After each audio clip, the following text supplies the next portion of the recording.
Welcome to the Student Ministry Podcast. This is episode 78 of the Student Ministry Podcast. My name is Steve Cullum, and today we're going to be talking with a good friend of mine, Tom Bump. You may remember Tom from episode 49 of the podcast and various other episodes over the years. Tom and I have reviewed and debriefed several conferences, including the Orange Conference over the years here on the podcast and also on his podcast, the Kids Ministry Collective. And we've also blogged together at various events over the last several years. Today we're going to be talking with Tom about how he has recently came around other people in ministry in order to coach them, but also counsel them. And we're going to be talking about his recent book called Valleys Over Mountains that just launched. And I'm so excited for you to hear more about that.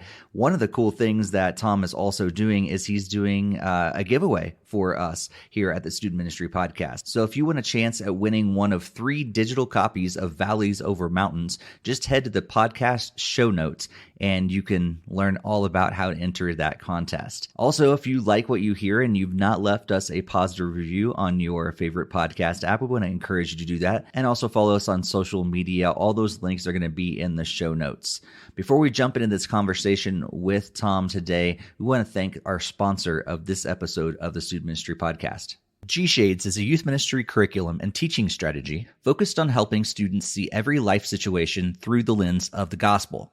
There's several options to fit everyone with 3 plans to choose from. This curriculum gives you the resources that you need to do what you do better. Do you need message outlines, a discussion guide, and a game? That's just $16 a month. If you're looking for a higher production value, including bumper videos, Instagram devotionals, and parent guides, that's $25 a month. And do you want an affordable youth ministry video curriculum that can help you increase your online reach during this pandemic? G-Shades has you covered for $36 a month. You will not find a better youth ministry video curriculum at that price point anywhere. G-Shades really sets itself apart by helping students see the gospel applies to every life situation that is out there. And if you want to find out more about Mike Haynes, the founder of G-Shades, you can check out episodes 32 and 55 of the Student Ministry Podcast. So go ahead and head over to gshades.org to download Season 3 of G-Shades Youth Ministry Curriculum. And be sure to use the promo code TSMPOD for the Student Ministry Podcast at checkout to get an extra 10% off. gshades.org and use the promo code TSMPOD. G-Shades, seeing life through the lens of the gospel. You can find the link for G-Shades in the podcast show notes. Thanks so much, G-Shades, for sponsoring this episode of the Student Ministry Podcast. All right, now it's time to get into this conversation with our guest, Tom Bump. Well, hey, Tom, thanks so much for being on the podcast today. Hey, thanks for having me back, Steve. It's been a while, but good to chat with you, man. It has been. Yeah, I was thinking, when we were talking about getting you on, I was like, when was the last time? It has been a while. Like COVID's thrown my whole, perception of time off, but it's been at least a couple of years, hasn't it? Well, it might have been pre-COVID. I don't. It might have been. I guess I'm gonna have to go back and search your podcast to look. Yeah, I know. I know I was on your podcast at one point, so I might be getting all that confused. But we've known each other for a little bit now. Actually, probably longer than I'm willing to admit. Not because of I look at our friendship as a bad thing, but just because I don't want to admit that I'm that old. Yeah. I was gonna say, and I'm older, so. That's probably why I don't remember as much. I don't know. Well, maybe people that are brand new to our podcast or have forgotten since the last time you were on, kind of refresh us a little bit about your story. I know several things have actually happened since the last time that we had talked, at least a recorded conversation. So give us a little bit of background on your story and how God has brought you to this point where you are today. Yeah, well, I live in Ohio, just south of Cleveland, and my wife and I have been married for 34, almost 35 years. Got 4 adult kids now, and all doing very well.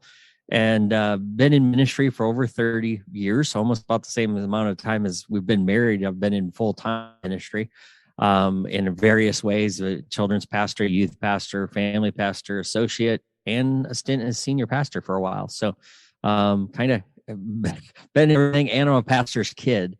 So I grew up in the church and absolutely love it, even though I've seen the ugly side.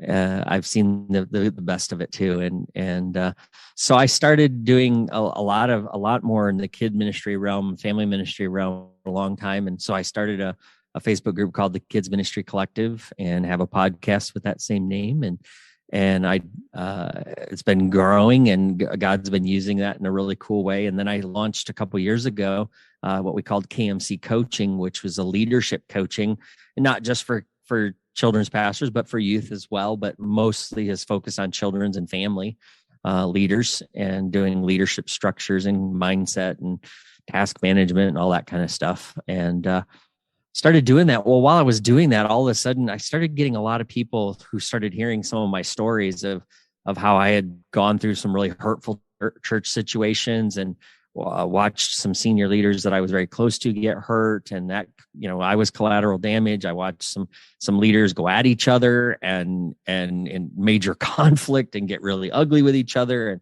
again, I got caught up in that as collateral damage, and watched just some really bad stuff happen, and through all of that continued to try to operate at a really fast pace and a high pace and high capacity, and pushed hard and pushed myself into burnout multiple times, to the point where I was struggling with some depression and just real discouragement, just constantly very cynical, very angry, but yet I hid it all.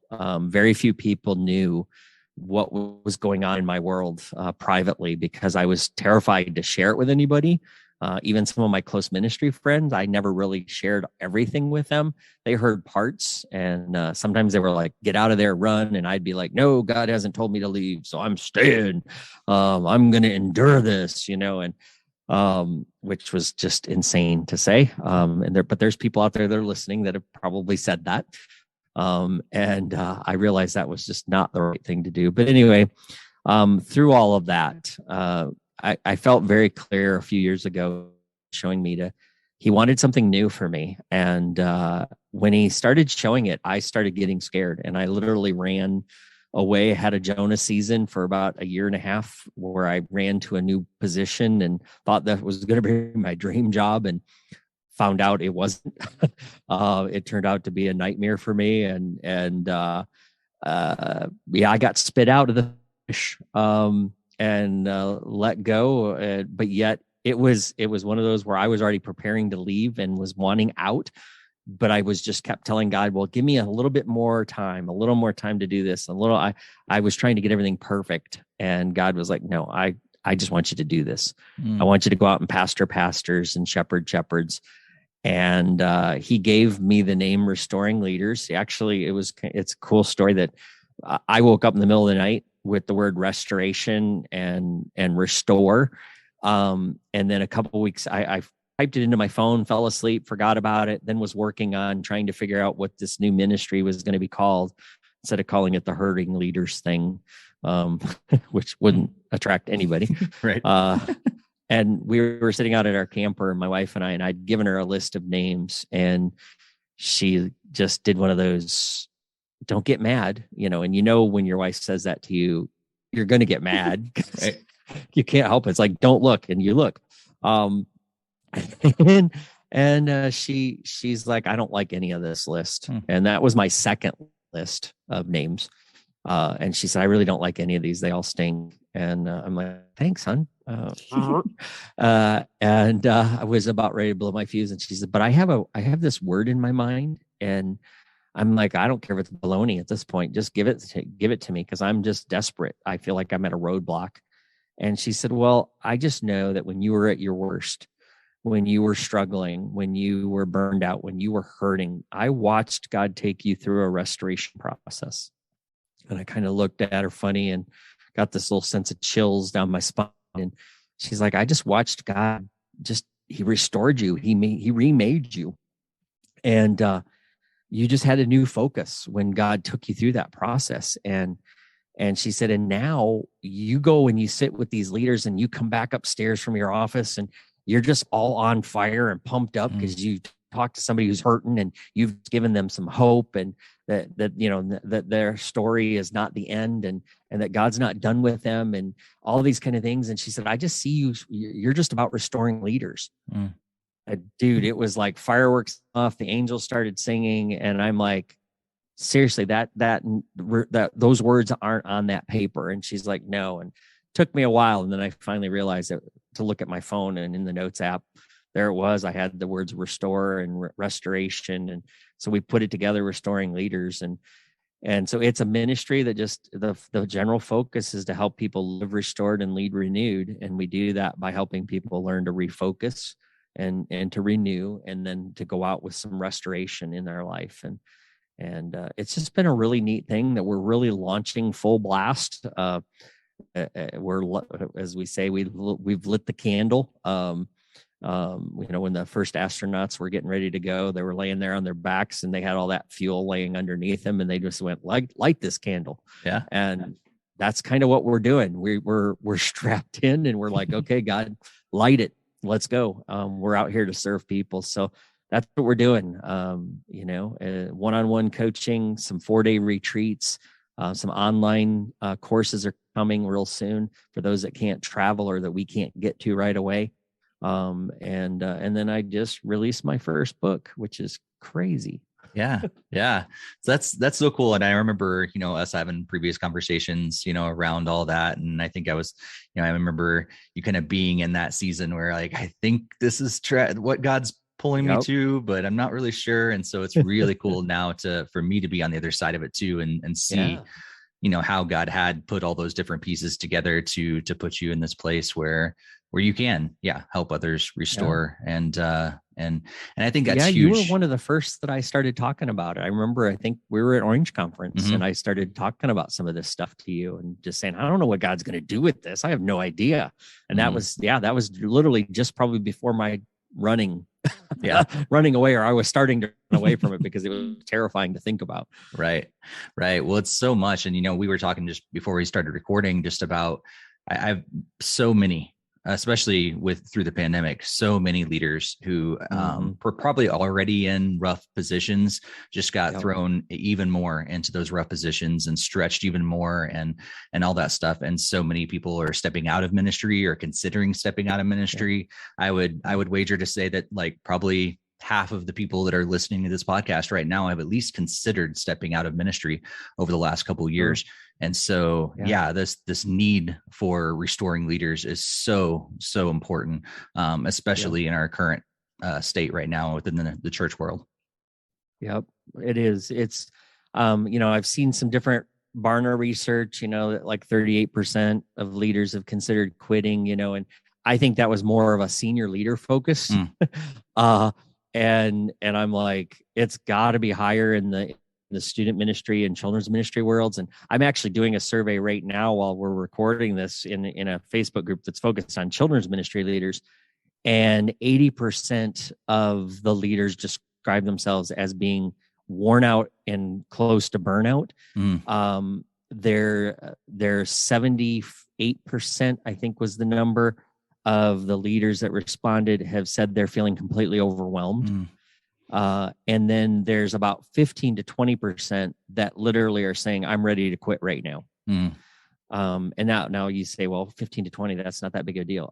Yeah, that is. One is a big deal to me. And so, there's a lot. And then there's the thing is that where do people like us have to turn to? And that's part of why I started Restoring Leaders, is because I looked for places to go. And now Todd Parriage has a fantastic ministry with the youth ministry Oasis, student ministry Oasis. I'm sorry, Todd, I'm messing your name up, but it's fantastic. He does a retreat out on the East Coast, and he's available to talk to. And so if there's people out there that can't talk to me, go reach out to him, because he's there. And he has that same heart of pastoring pastors and shepherding shepherds like I do. And so it's nice to partner with people like him. But there's not many others out there that I know of that aren't going to cost you thousands of dollars to listen to you. And I literally go on a donation basis. That if you can afford to donate for our coaching journeys, that's fine. If you can't, that's fine too. It's the worst business model in the world, but I don't care because I guess it's because I don't care because God has given it to me and has told me that this is how I'm supposed to do it. So I'm just doing it. Yeah. And so for anybody that reaches out through Restoring Leaders, and especially if you're in between a position, we definitely tell you don't even bother to donate, because we just want to be here for you. We don't want anything from you at this point. Let's get you on the other side of this valley, and then we'll if you feel led to give, then pay it forward to somebody else.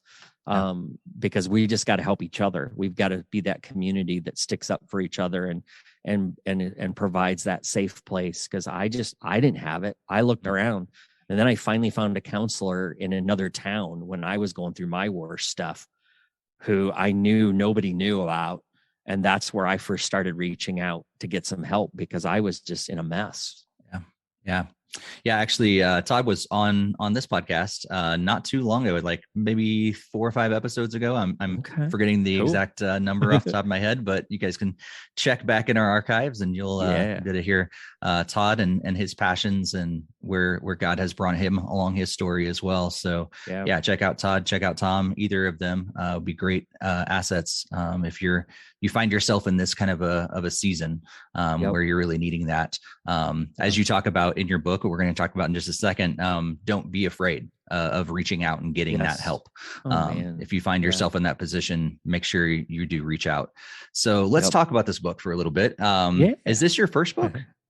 It is. It is my very first. I mean, I even got it in my hand. I never in a million years, man, would have said I was going to write a book. I'm a talker. I've got the gift of gab. It's the extra spiritual gift. It's the little asterisk in the Greek, but I literally, I talk, I'm a speaker. I never thought about writing, but then as again, people started hearing some of my story and hearing some of the principles I was teaching. And then I did a podcast where I talked about this idea of valleys are better than mountaintops sometimes, yet we look at valley seasons as like we're being punished. Like, oh, this is miserable. And I'm like, honestly, I find such great beauty in the valley, and there's such an amazing time to be with the Father in the valley that and there's a whole new perspective on life and ministry when you're in the valley. So that's why I wrote, that's how the title became what it was because I made that comment in the podcast, and it got such a resounding feedback of, and I can resonate with this, that somebody said, you need to write this down. And so I literally took the podcast and transcribed it. Nice. And that became the outline for the book. Okay. So it's not the typical way you write a book from everything that I've been taught and told.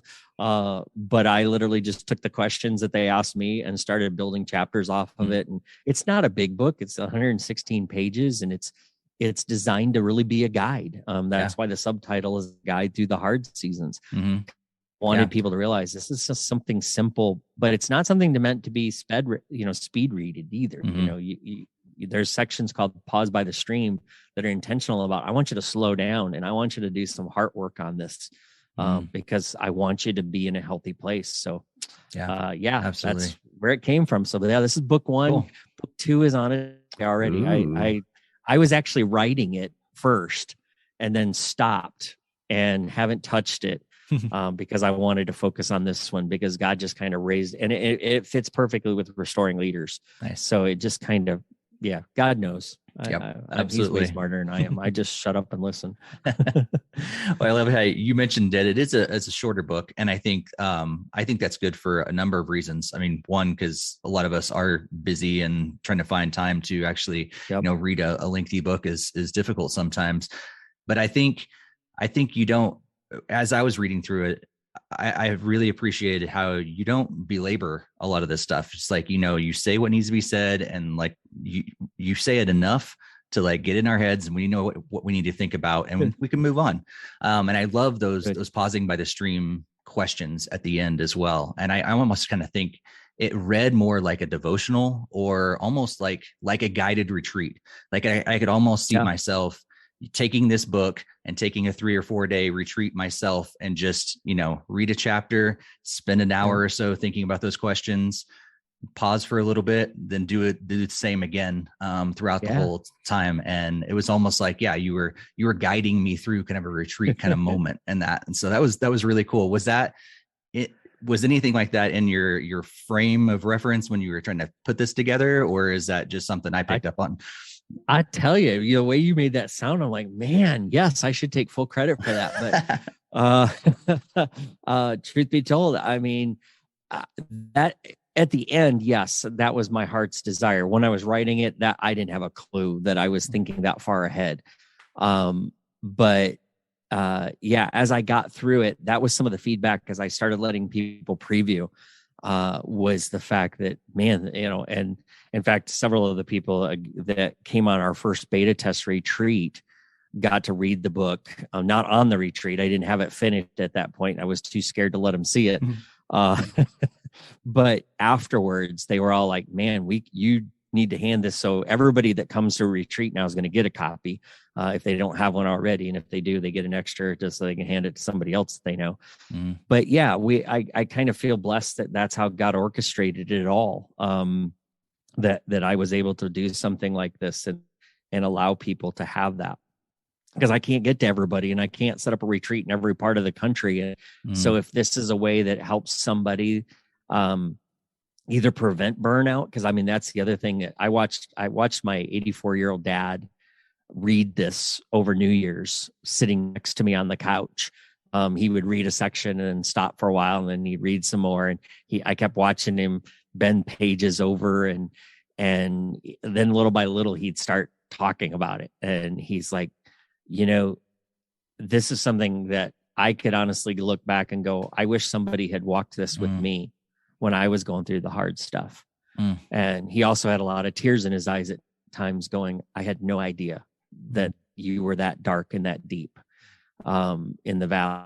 But yet to see how you've come through it, and to hear those stories of, this is what I've learned and this is how I've grown from it, he said, explains the man you are today. And why, which I'm going to get too emotional if I talk about that too long, but there is enough of reason to write it. Wow. To have that kind of a moment. Wow. Yeah. But I've had other leaders that have read it and said, it feels like you're talking to me and walking with me on the trail. And I said, that's the feel I wanted. Because the enemy does a fantastic job of isolating us when we're feeling this stuff. Like I said, I had somebody say, well, why didn't you tell somebody? Because I was terrified. I was a leader. I was supposed to have it all together. I was spiritually supposed to be strong. And what are they going to think if they realize I'm worried about personal rock slides in my life, or I'm worried about being that vulnerable? I really, even my closest ministry friends had no clue of some of the stuff that I was feeling and struggling with. And the enemy was doing a great job of telling me that I couldn't share it, and that it was too risky. I almost didn't put the book out because I was terrified, literally terrified, that people would read this and go, wow, he's a mess. What's he doing trying to help people? Well, that's because, there's still things I've got to learn. And that's all. I just wanted to share a little bit of each part and how I've grown from it, and hope that it helps people. And so far I've been blessed to hear some good feedback from people so I wish I could say that was truly intentional, that it was set up that way, but it definitely, God worked it out that way. So I'm going to give him all the credit for it. I think it flows from your heart and your desire to really walk beside those leaders, I think, for sure. So living in Colorado now, and before this was New Hampshire, I personally know what it's like to be in the valley and look at the mountains and wish that I was there instead. That is a very real thing that I do, like, every day. Our church sits with an amazing view of the Rocky Mountains, and I wish I was up there instead of down in the valley. So with the whole mountaintop valley experience, like that illustration, I give that to our students. Like every time we come down from a camp, we're like, you're on the mountaintop now. We got to go back down to the valley. So Yeah. I'd love to hear like your thoughts behind a little bit more of the overall book, like the premise behind like what are you hoping that leaders do get out of this, especially around the valley and mountain imagery. Yeah. Well, what I'm hoping is that we can get rid of the negative imagery of the valley. On the back cover is a picture of one of the last times I was actually in Yosemite. I've been out there 5 times on spiritual retreats for a week, and God honestly used that to put me back in the right place, to give me a vision for restoring leaders and literally just, he saved my life out there. I was just such a terrible place, and I was ready just to give up on everything. I wasn't suicidal. I just was ready to give up on everything. I was ready to walk away from everything and everyone. I'd had enough.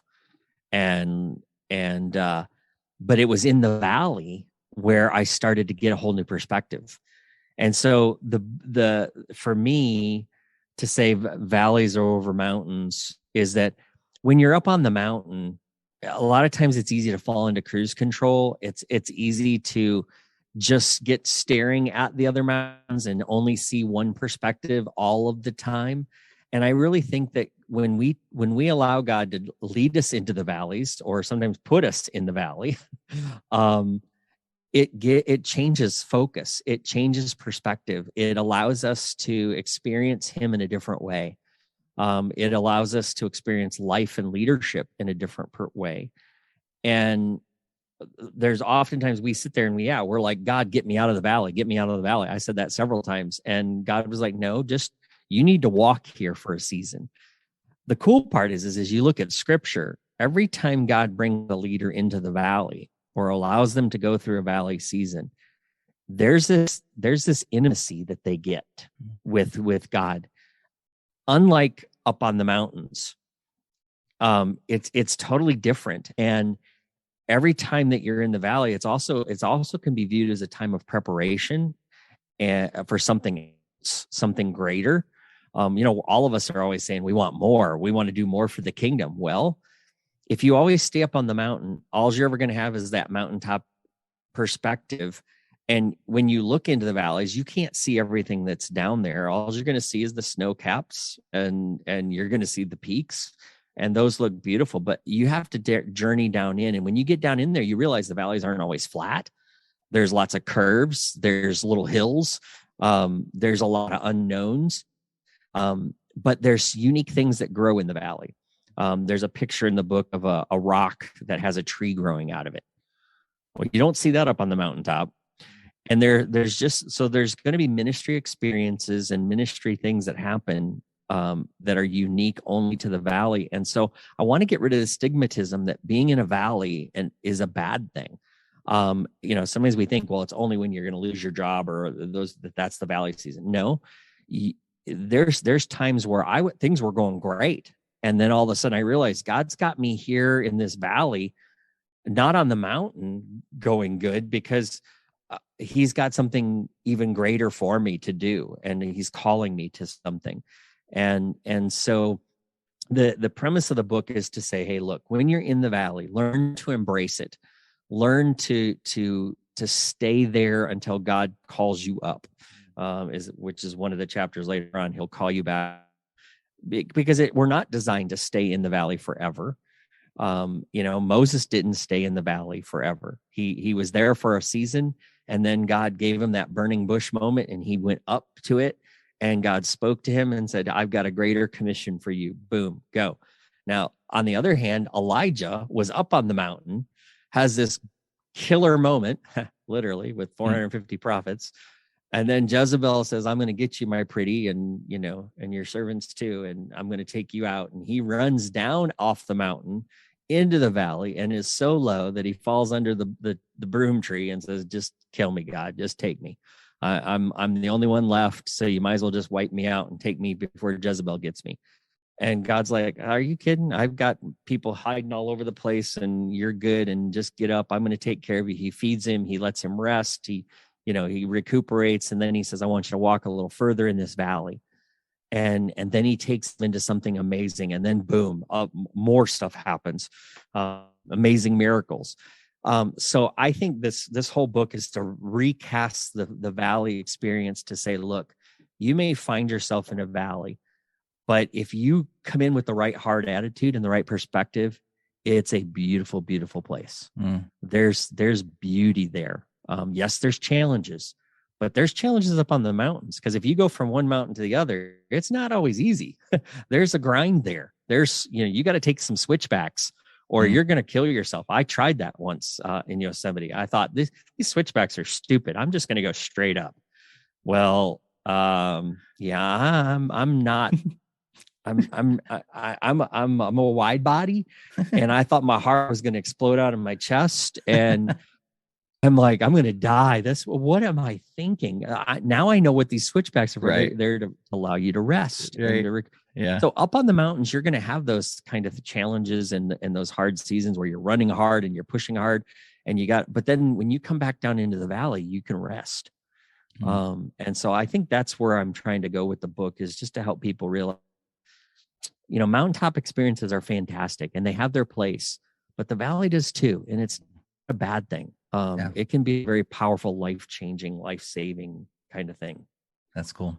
That's it's funny you mentioned the switchbacks, because it's one of the things. There's several parts as I was reading through that I could definitely relate with. And a lot of the image, like one of the things I love doing is hiking and getting out in nature. And so yeah, there's a lot of times that imagery just totally resonated with me. And I remember reading, about the switchbacks, and I've had a similar experience. I was with some of our students one time in my last ministry, and instead of, taking the switchbacks, we decided to just go straight up the mountain. It's like, hey, it's faster that way.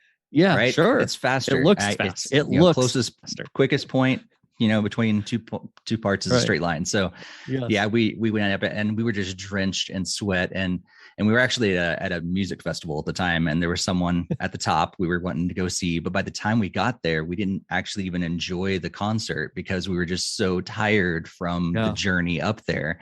Yep. And instead of taking our time and resting in between. So I think that really resonated with me. And later on in the book, you talk about how, and this I think kind of connects with a lot of times we focus on the destination more than the journey itself. Right.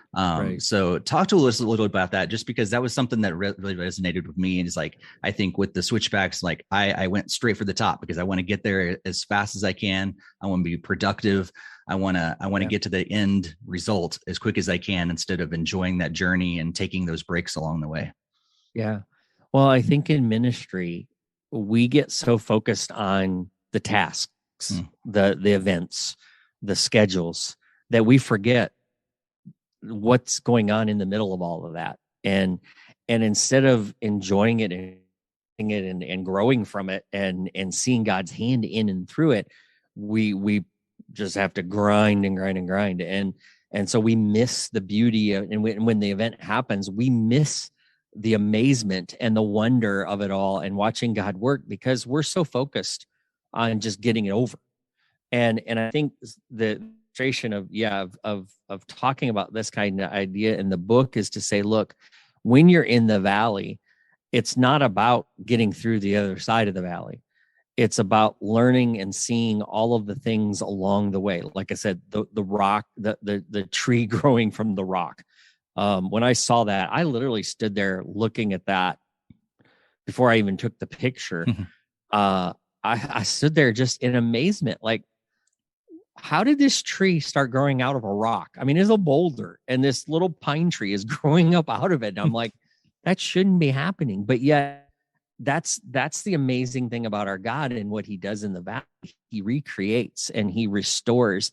And that's part of it. When we slow down, we start to see the things he's recreating in us and wanting to do in us. And if we're too busy rushing through, and we don't take the time to slow down and walk. One of the lessons I see in scripture is that Jesus walked everywhere he went. We just don't do that in our society. We're an Instapot, microwave kind of generation of people. And that's the way we lead our churches, is everything's got to be instant.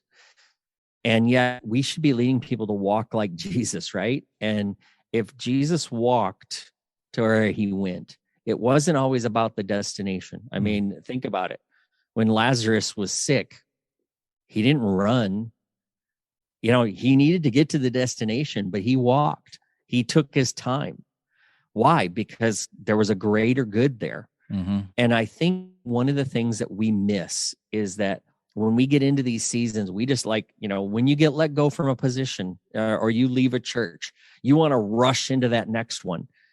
And yet, if you don't take time to process and understand what went well, what didn't go so well, are there hurts that are in your life? You know, when I got wounded in a couple churches, I just was, you know, I left the job, I resigned, and I'm like, I'm out of here. And, you know, and I took on another little job temporarily while I was pumping out resumes everywhere. And I was in that valley, and I was just trying to get my way through it because I just wanted to get on to the next assignment. And I got the next assignment only to find that I was operating at a very limited capacity. I was holding back. And it didn't hit me until one day a volunteer looked me in the eye and said, "How long are you going to punish us for what the last church did to you?" Whew. That was a dagger to the heart, but it was truth that I had been holding back. I had been operating in a different, I mean, they could tell I wasn't being fully authentic with where they were. And that was, again, because I didn't take time in the valley. I just pushed my way through. And it really hindered my ministry while I was there. I had to learn, I had to take some time back and do some hard work and some hard work in my own life. And so I look at it as saying, hey, look, if you're going through this, don't rush it, embrace it, slow down, walk in the valley. And it may feel like, oh, this is never going to end. And there were times when I was hiking in Yosemite, I'm like, where is this valley going to end? Where's this trail? I just want to get to the beauty of the waterfall. And I missed all the beauty along the way. I missed seeing things along the way. And so I finally learned to slow down and just take it all in, look around and realize that, yeah, it's not about the destination. It's about the journey in there. And when I did that, I saw God do amazing things where he brought healing to my life. He brought a new way of seeing things, a new pace that I call a godly sustainable pace, where I know where if I have to push through for a season, I can do it. But on the other side of that, I'm going to take some rest and I'm going to take a nap like Jesus did, because Jesus took naps. We should too. You know, we're not better than him, so we better take one. Right. But you know, in all seriousness, I think we've got to learn to we got to walk a little bit more sometimes as leaders, because people are watching us. Our students are watching us. Families are watching us. And we've not done so well in the church about helping people learn to walk at a godly, sustainable pace in their own world. And so then no wonder we're struggling to get volunteers. No wonder we're struggling to get people to serve, because we're exhausting them. And they're already exhausted from the pace they're running outside of the church. Right. So if we want to get off this hamster wheel of intense pace, why not as a church say we're going to slow it down? And we're going to be really intentional and very careful about if we start something, what's it going to cost us? What's it going to cost people? What's it going to, you know, because if we don't count that, we're going to wind up burning and throwing people into a darker valley instead of a beautiful valley because of our leadership. And we're accountable for that. So I want to be careful. And so I think I've learned over the years that taking switchbacks is a smart thing. Even though it doesn't feel like it's the most direct path, it's the best path so that you don't have a heart attack. And that you can enjoy a concert on the other side. Right. And when you're walking in the valley season, knowing that there's going to be some ups and downs and some curves, just enjoy them. I always taught my teams, be flexible with joy. And it's amazing how when you change that attitude and it's beautiful. Yeah. Yeah. I know you also talk about priorities later on in the book, which again, connected. There's so many things in your book that like just like connect back to something you previously said and all that stuff. So I was immediately starting to make all these connections. But you talk early about like one of the first steps that you recommend people do is reconnect with God's word and reconnect with your own relationship with God. And then later, you ask, are your priorities right? Like, I think that's huge to really evaluate when you're in that valley season. Talk to us a little bit more about the importance of priorities. Well, because if you don't, what I call, if you don't have a to don't list and all you have is a to do list, you're heading for trouble. And I've had people say, well, I don't have a priorities problem. It's God, it's family, it's the church. Yeah. Show me your calendar. I'll tell you if it's true or not. Or I'm going to go ask your wife and your kids or your husband and your kids. Is that match up? Do you feel like you're ahead of the church? Do you feel like this person is totally in love with God more than he loves you or she loves you? Because if we don't have the priorities straight, then the other boundaries that we do say we're going to draw, like not cheating your day off or cheating your vacation, they're going to fall by the wayside too. I can guarantee you, you're going to continue to pile up and pile up and pile up more stuff, more programs, more obligations. And then you're going to end up wearing the I burned out badge. And I'm sick of those things. I'm tired of going to conferences and hearing people brag about how tired and worn out they are. I'm like, let's get rid of that. Let's stop talking about it. I've been forcing myself. I mean, even though if I've been pushing hard and somebody asks me, how you doing? I'm going to tell them I'm doing good. And that's not a lie, because mentally, emotionally, spiritually, I'm in the best place I've ever been. I'm not in the best physical shape as I'm working on that part. I'll get there. But I'm getting all these other things in a row because I finally figured out that my priority is to stay in ministry for as long as I can. And the only way I'm going to do that is to make sure that I connect in a relational way with my Father. And so one of the things we focus on in retreats is to say, look, you're fired for these next 4 days. You're fired from every earthly obligation you have. You're literally like George Bailey. You don't exist to the outside world. So shut off everything that you can. The only person you should talk to is your significant other. And really even limit that because you want to stay focused for these few days. Give yourself that gift and don't cheat it, because you'll regret it if you do. But we tell people, look, this is a time to meet with Dad and just sit at his feet. And just, if you got to rest with him, then you fall at his feet, sit on his lap and take a nap. That's okay. If you want to sit and talk to him or just do what I do, shut up and listen and let him talk, which I'd rather let him do, then you do that. And I think that's a priority. And so I think if if there's nothing else that you can get out of this conversation is schedule some time to just shut up and listen. Even if that's 15 minutes in your car before you walk into the building or walk into your home, sit there in the car. I know it'll look crazy. Don't have any music playing. Just sit there and be silent, be solid, have some solitude. The world is so loud and so noisy, and we always have stuff talking at us, that I found that I can, because I don't like silence. I don't like solitude. I'm one of those, I talk about it in the book. It terrified me to go do a solitude walk in Yosemite. I'm like, a bear is going to see me and go, buffet.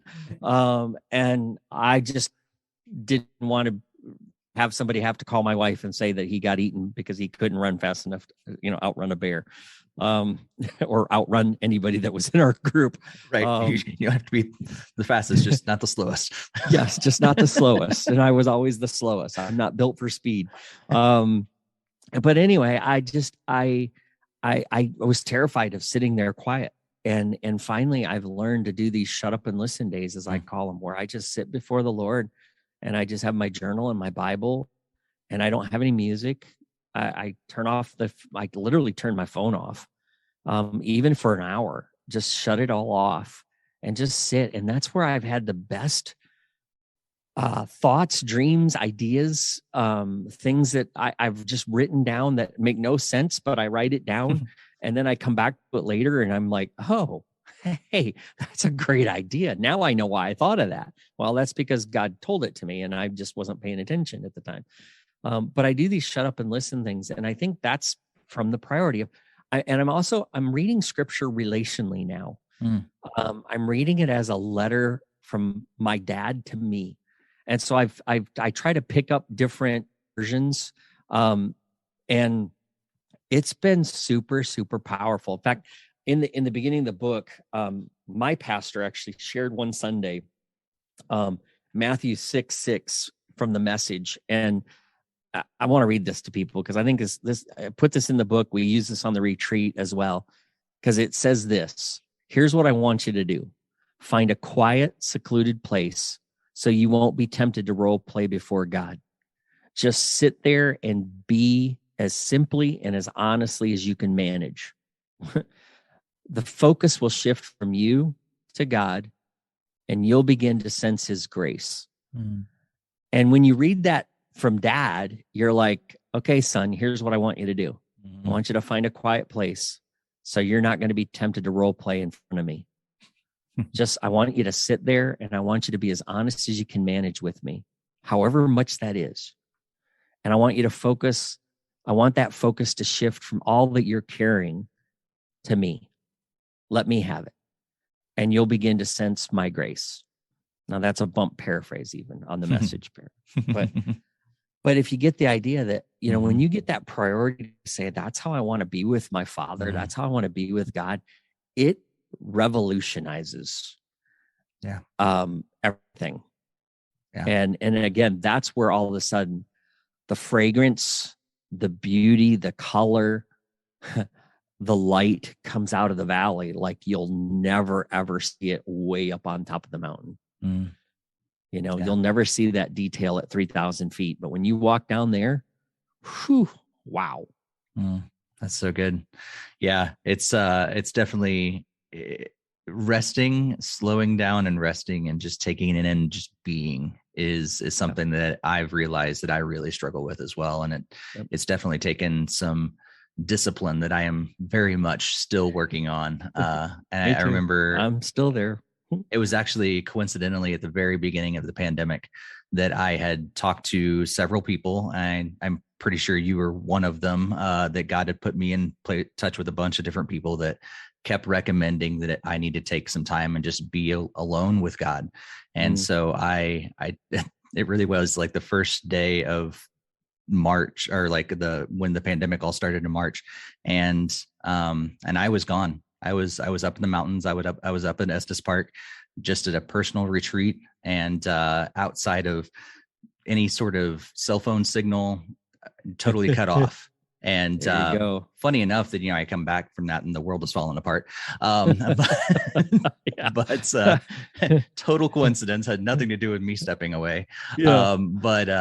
But yeah, it was a real struggle in the beginning to just be with God, because I wanted stimulus. I wanted stuff going and going and going, and just to sit there and go, all right, God, we've got 72 hours here and I don't know what to do with you.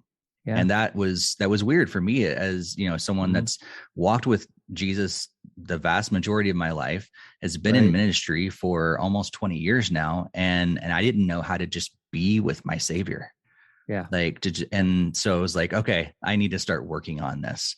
And I think I unfortunately, it sounds like I'm not alone in that. You're not at all. I mean, I've been there. I share that experience, can totally relate to it.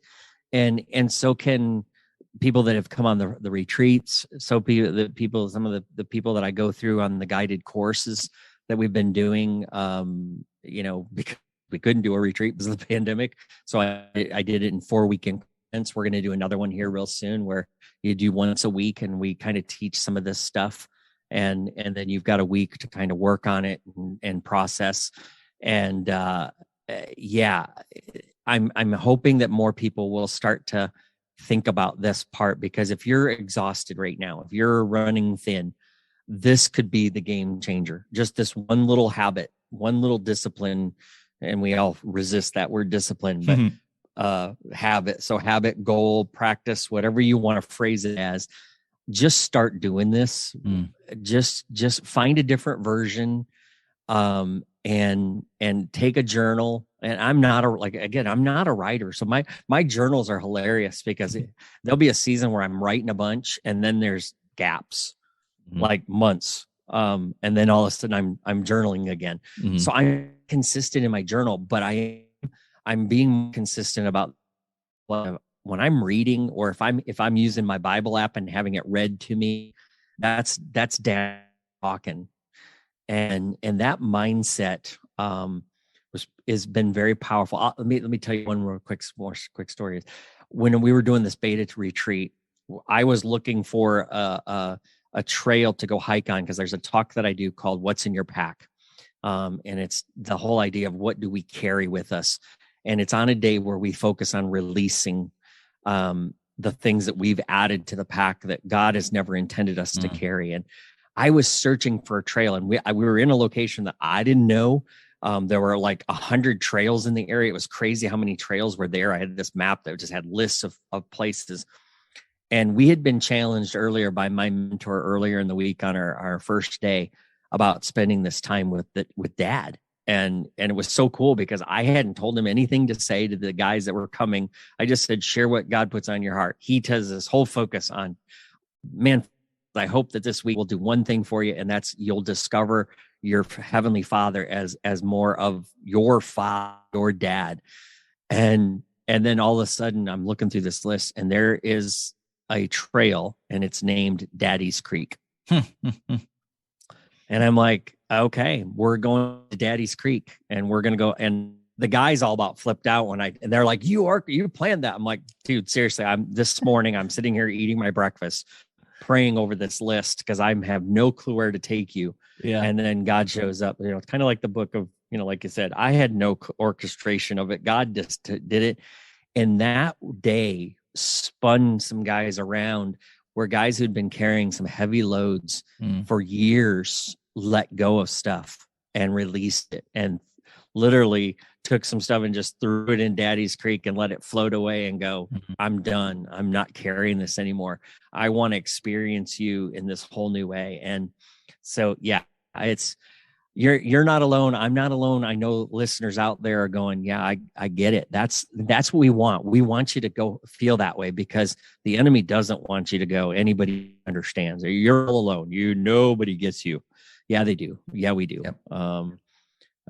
I'm just thankful that even as messed up as I am, God chooses to continue to use me and let me walk with people. And I am what I am. I'm not a polished, and my website's not the best looking, although it's getting better. And I'm not always eloquent like I want to be, and I don't have all the pithy sayings, but I'm just here to help people and just help point them in the right direction and say, hey, I get you. I feel that pain. I can relate to it. I can empathize with it. And yeah, I could probably tell you another story that would make your skin crawl, but I don't even need to do that, because I know that Dad's got this, and he's going to help you. You can move from what one leader described as an eternal winter when I first met him, to where they said spring's finally coming. And man, when I hear stuff like that, that keeps me, that fuels me. So that's so cool. That's so cool. Well, Tom, you've shared a ton of encouragement already, hopefully, to our listeners today. Any last minute things? You have an audience of youth workers here that are ready. Maybe some of them have been like just eating it up so far. What is some last minute encouragement that you would like to offer to them today? Well, again, don't go it alone. Reach out to somebody, message Steve, message Todd, message me, come to restoringleaders.org. You can schedule a call and we can sit and talk, and you can vent. I have people that call me and just are like, hey, I just need to vent for a little bit. And I'm like, do you want any perspective? You want any coaching kind of stuff? No, I just want to vent. I'm like, okay, I'm just going to grunt. So, I'm here with you, talk away. And when you're done, hang up. And I literally have people that do that with me, and I don't care. like I said, if that's what I can help you with, and be that pressure release, then do that. But I just want leaders to know there's hope. Don't give up your calling. I know life can be hard, and I know life can feel hopeless, but there is beauty down here, and in spite of all that. And what I want to help you do, and I know others want to help you do, is take that open wound and let it heal and become a scar. Scars aren't bad. They just remind us of where we've been and give us wisdom to move forward. Jesus has his scars too, and they're to remind us of what he did for us. So your scars can be testimonies to other people of how you've had received God's grace, how you've given forgiveness, how you've been, you've offered forgiveness, and those kind of things. And so even when things look dark, there is hope. And I just want you to know there's a resource out there. And so I'm here for you. I don't want anything from you. I just want to be here for you. So if I can't help, I know I'll find somebody who can. Yeah, I hope, I don't care whether anybody buys the book or not. If I can help you, reach out. That's what I'm here for. Awesome. So what's the best place for people to connect with you and reach out? Yeah. Well, you can go obviously to the website, restoringleaders.org. There's all the information about retreats, the coaching journeys, the online stuff will be there. It's a work in progress. We actually are getting a new website built. So there's new things coming up. And so there's some new stuff and there's some old stuff. But there's even a link for the book there. If somebody wants the book, it's in Kindle as well as print. Hopefully there'll be an audio one coming.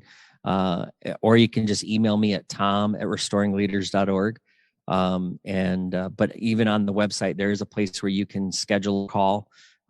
So if you need some help, we're even working on some church seminars. So if your staff needs to learn some of this kind of stuff and you want to change the culture, feel free to share it with your pastor and say, hey, there's a brand new ministry.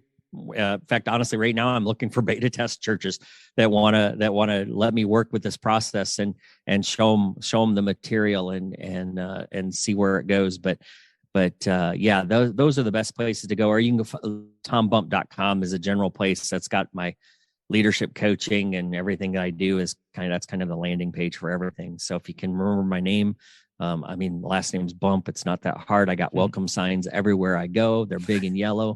Some of them even say bump ahead, which is even cooler. So if you can't remember restoringleaders.org, just remember the bump and you'll get it. Nice.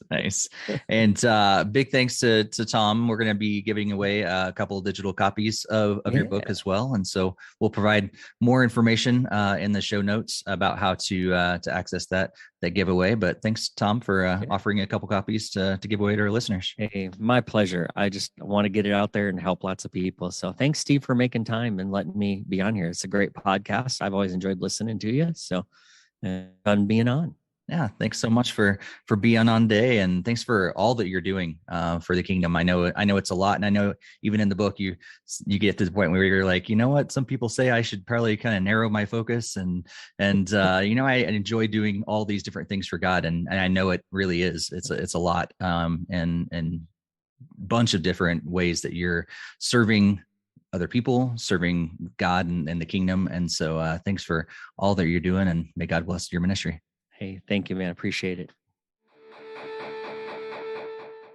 Well, I hope you enjoyed this episode of the Student Ministry Podcast. And if you find yourself in a place where you are struggling in ministry, or maybe you want to be proactive and get ahead of it before you start struggling or before those potential struggles might come along, be sure to reach out to Tom, check out Restoring Leaders, and also check out his book.